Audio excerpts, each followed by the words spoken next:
Greetings, everyone. I'm excited to welcome Gary Liskovich, co-founder and CEO at Harmonyze. Gary, welcome to the show. So excited to be here. Thanks for having me. Hey, great to have you here. Let's dive right in. Tell us a little bit about your background.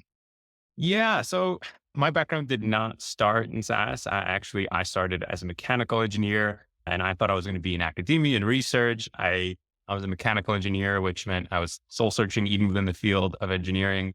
And I did some stuff in biomedical and control systems. And then I landed in actually fuel systems. And I was working with the Air Force and I was doing some research on, jet fuels with them.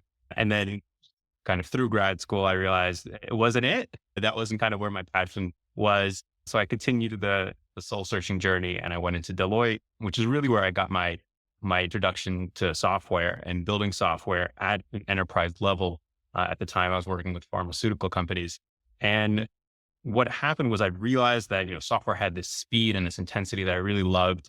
So from Deloitte, I went into a few startups building software systems for both internal and external teams. And really the transformational, SaaS experience was Evolution IQ, which is the company that I'm coming from. And I joined them as a first product manager under the now CPO. And what we were building was AI. And mind you, this was years before ChatGPT and all that. This was true AI on disability claims and workers' compensation claims. So when you talk about these complex medical insurance claims, what we did was we came into these organizations and we built AI that could help them manage that workload and understand all of these claims that were happening simultaneously. And that was where I really understood the SaaS model of, oh, wow, I am sitting across, a dozen or so of these insurance companies. One person in their career might only sit in across three, right? So I've already seen so many more organizations. And quite quickly over the course of a few years, I became one of the leading experts in this, niche part of disability insurance. And I saw the power of what it means to understand all these different companies at once across an entire industry and build software for it, which inherently means you need to, live and breathe it the same way they do. Okay. So last company, Evolution IQ, as you said, a product manager. And Yeah. then from there, somewhere along that journey, the idea to start Harmonize. Yeah. So Harmonyze started with a dear friend of mine, a childhood friend we met in middle school a couple of decades ago. We've been friends since. So we started playing around with some tech and we started in the legal space and it was just a hobby that we were building. And we got the idea for innovating in franchising actually through his father. So, his father, essentially my uncle growing up, he was a franchisee. We knew about franchising through him. And we understood that to be a franchisee, you have to coordinate with the franchisor, but it's not just across one thing, it's coordination against so many different dimensions, right? You have to coordinate against operations and marketing, and there's a legal contract. And then inherently, every single partnership that the franchisor and franchisee has inherently impacts the other. So it's this incredibly interwoven, complex, messy, beautiful thing that we saw as amazing opportunity. And that's where we started testing our hypothesis, and it's been great. That's great. I was wondering where that twist was going to come in from Yeah. liability claims to now franchisees and the franchise world. So yeah, perfect transition. So let's talk about the products and services that Harmonize offers. Yeah. So at our core, we're all about making the franchisor, because they're the ones that sit at the nexus of all this complexity. We focus on making them be able to run an exceptional brand and a profitable business. And really the way we do that is using AI agent technology, which take all of these complex tasks and make them super digestible in a way that we can automate operational and compliance tasks and create network-wide monitoring and reporting. And the way we do that is by taking each one of these individual operational elements that exist today. So they don't have to go to a new software suite. They don't have to move to anything. We take what they do today and we start to automate that. And what that does is a few things. First of all, it brings a lot of data up so that they can make informed decision, which inherently decreases a lot of risk. The second thing is that it creates a lot more cohesion throughout the network. And the third is that it actually frees up time for people to do more strategic work. And that's one of the things I like to talk about is all of these people that work at the franchisors. You ask them what they want to do. They're like, I wish I had more time talking to franchisees and I wish I had time to think about the brand and doing all these strategic things. But oh my God, I spend so much time just digging up information or coordinating with other people to find information. And the reason that it's so hard to do that in a franchise system is because it's all unstructured. So we thought, what a beautiful, awesome use of AI to be able to go through that unstructured data, democratize it across the organization, and free up that bandwidth for true revenue generating activities. And, I just recently read an article about the founder of Jersey Mike's, so popular I assume their franchise. And so would it be at that corporate ownership level of a Jersey Mike's, of a Jimmy John's, Subway, and all that ops, like you said, ops and compliance with all their franchisees then? Exactly, right? The franchisor sits in Jersey Mike's, it's in thousands of locations.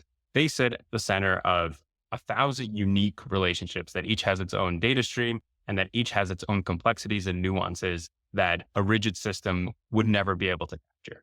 So what we do is we sit at the franchisor level because, that's where the value is created when you see across the entire network. And we look across each one of those locations at AI that evaluates every single one of those locations. So if you have a location in my neighborhood in Brooklyn and you say, the AI is asking, what is going on with Ben's Jersey Mike's? And it does that every single day and it understands it.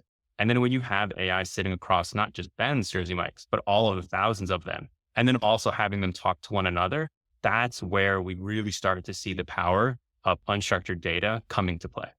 So tell me, of course, I love data, but tell me a little bit about this data. Is it like daily sales data, or what kind of data are you ingesting into the AI agent?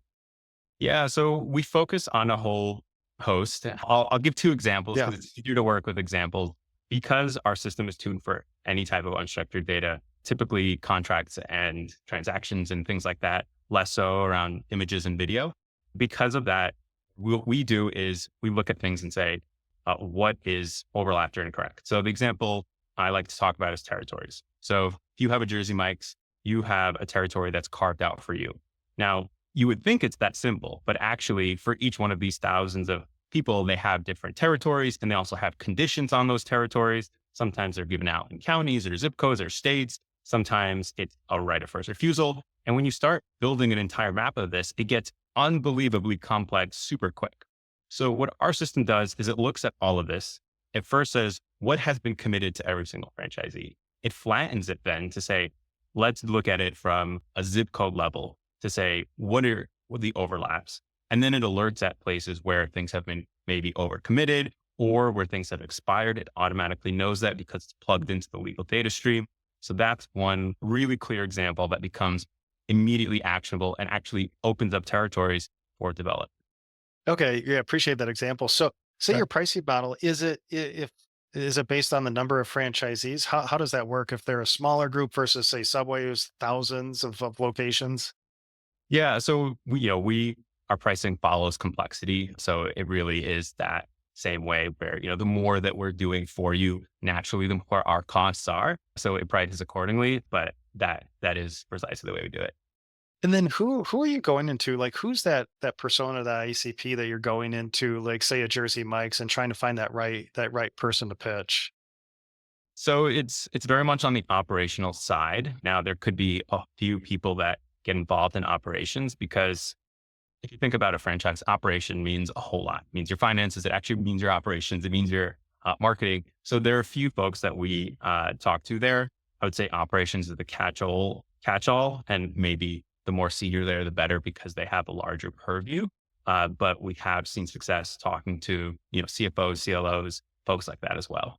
Okay, yeah, appreciate that. So I imagine, does the sales cycle length for these deals vary? Is it kind of complexity, like the sales cycle length tied to the number of locations, or not a correlation? Tell us a little bit about how long it takes to land a Yeah, deal. I would say it's the same thing that you see in any other things, enterprise sales and enterprise sale and SMB sales and SMB Yep, sale. yep. And I think, you and I, if you're smiling, I think you and I both know that the more complex the organization, the slower they are to make a decision. Now, there are definitely exceptions within that. And we've seen some true innovators that are willing to push the limits and get their companies to adopt it quicker. But I would say as a general rule of thumb, that has been true. Okay, yeah, appreciate that insight. And one last question about this: is it any type of franchise? If I have a sub shop or HVAC, or do you go like, or is there specific verticals within like the business type? So the way that we focus is the franchise model, which inherently means two businesses so incredibly linked and involved in each other's operations. And it really is the structure of franchising that where our model really shines. That is why we are agnostic to any industry.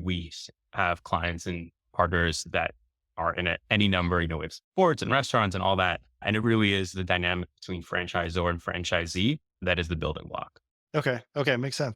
And so a few stats and figures here. So what year did you found Harmonize? 2023, technically, we really started seeing lift in 2024. That's when I made the switch to actually do this full time. So 2023 with an asterisk. Okay. Okay. Yep. So still, it's still early. Yeah, it's early. And are you located in Brooklyn, the company, or is it virtual? No, we're definitely based in Brooklyn. Johnny and I are both from Brooklyn. Our families, our communities, as well as our professional careers have been very focused here. So our networks for hiring for investors, everything has been very strong in New York. For that reason, we are committed to building a business based in Brooklyn or New York City more broadly and are investing deeply in that. And then what about your current team size?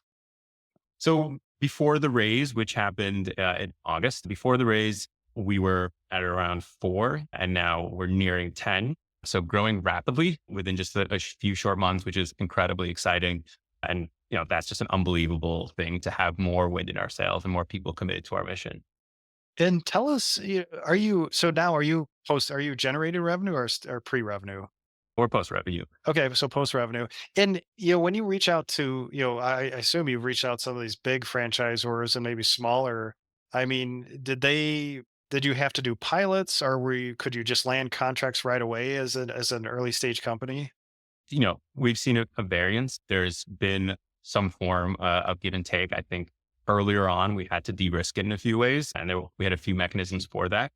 But overall, when we articulate the problem, and now that we have referenceable customers and have ROI and case studies, it's no longer there. It is de-risked in that nature.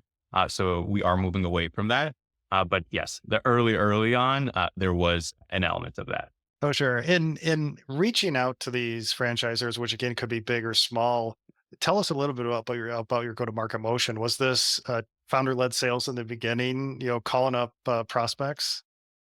Yeah. So we very much founder led from the get go. I think, well, rather, I'm a product guy, which means that my entire inclination is to be as close to the problem and understand it as deeply as possible. My co-founder is an incredibly product minded engineer. So while he is the CTO, he is incredibly product leading. And for that reason, both of us want to be part of the discovery process within sales, everything we can learn more about these organizations. And, we are still a seed stage company. We are learning rapidly from our partners. So because of that, we are still very much founder led in our sales motion with now assistance from a few others. I think one of the things I'd like to highlight is the ability to capitalize on big news. Our raise, as an example, right? We had a whole number of inbounds just from that, and then finding ways to sustain that momentum from case studies and testimonials and all that. Oh, that's great. So founder-led sales plus capitalizing on some of that PR with the raise. I love that. So switching to the fundraising front, it looks like you raised a $2 million pre-seed round. Is that right? Yep. Okay. So 2 million pre-seed. And tell us in your journey here, I mean, it's still relatively new, but did you know you were going to raise capital, or did something happen where you said, yeah, let's take a pre-seed round? Yeah, I think that the trigger for us was really that we were saying no to opportunities, which, just pains when you have people saying that there's an interest in validating the need and being limited by resources and by time. That's when we said, we'd love some jet fuel and we'd love to supercharge this operation. We both came from tech backgrounds, so we're very familiar with venture capital. So we went that route and it's really been amazing. We fundraise from Bowery and Focal primarily, and they've just been unbelievable partners, both in the ideation and the operational parts of this business. So we've been quite lucky there. Yeah, that's great. And I love that. That's probably a pretty clear trigger when you have to turn down opportunities, which, like you said, would be super painful. Turn Yeah. down that growth. So that makes a ton of sense. In so this recent raise, so thinking about that pre-seed round, any lessons learned in the process that you'd like to pass on to other SaaS founders who may be in that similar stage, thinking about a pre-seed or seed round? Yeah, a few. So I think the first was around, you know, demonstrating and being able to educate on the problem. I think franchising is unique in that everybody knows a little bit about it and nobody really knows a whole lot about it unless they're in the space. And we came in guns blazing, because we knew about franchising through my co-founder's father. And, we had done so much research. We just started talking openly about it. And then we realized that there really needs to be this education aspect to our investors about the problem and doing that in a way that's quite human and storytelling through that. And one of the reasons was we tried to articulate pains through narratives that the investors can then go validate through their own community, which is a key part that investors do is validating what they hear from you. So doing that and being really artful with the storytelling and also balancing that with actually running a business, which, everybody talks about, but we felt firsthand the ability to onboard customers and keep our pipeline alive through fundraising. I think one of the things that we really liked doing was bringing stories from what was happening operationally to our investors during fundraising. So we could say things like, I just got off a call 2 hours ago and XYZ happened. And that made it feel alive. And they knew that we were still in motion and also made it feel more real to them. So that was a key piece. And then I'll add one more thing about being in person. We have a huge bias for in-person meetings. We actually flew out to meet a few investors. Bowery's based in New York. So there's a lot in there. We have a huge preference for making connections in person. Yeah, definitely helps. Yeah. So appreciate that insight. And Gary, at this stage of your business, about say a year-ish in or so, do you have a favorite number or metric that you're focused on to guide the business? And pipeline's huge, like all metrics around the pipeline. I'll add accuracy, right? I think one of the things that people ask about with AI is, what is the accuracy? And one of the things that we've done an internal study now with our early customers is the same exact problem, the way that it was previously done manually or maybe not even done manually versus the way we're doing it with AI. What is the difference? And finally being able to quantify that and prove that it is a lot better than the manual processes that were in its stead before. Focusing on that, being able to measure that and also make sure that we're upkeeping it at a minimum and improving it throughout.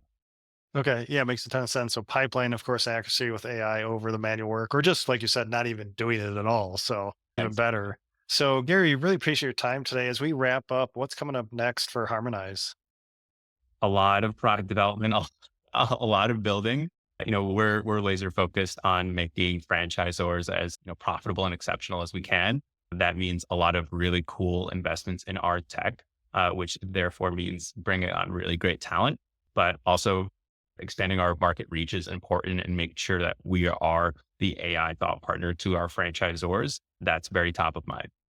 And just one more question before we wrap up. And since you're a product guy, how do you think about product roadmap in early stage SaaS when there are probably so many different directions you could go and maybe shiny object syndrome? How do you keep a tight product roadmap so you don't stray off from, I don't know, your initial vision? It's a great question. My, our philosophy is to tether things in not in features or anything like that, but in problems. So we build in a way that's focused on problems, and we're either selling a solution to one problem, or we might be soon selling a solution to a second problem, and having those delineations around what are the specific things we're solving, rather than saying here are the exact features or products we're building.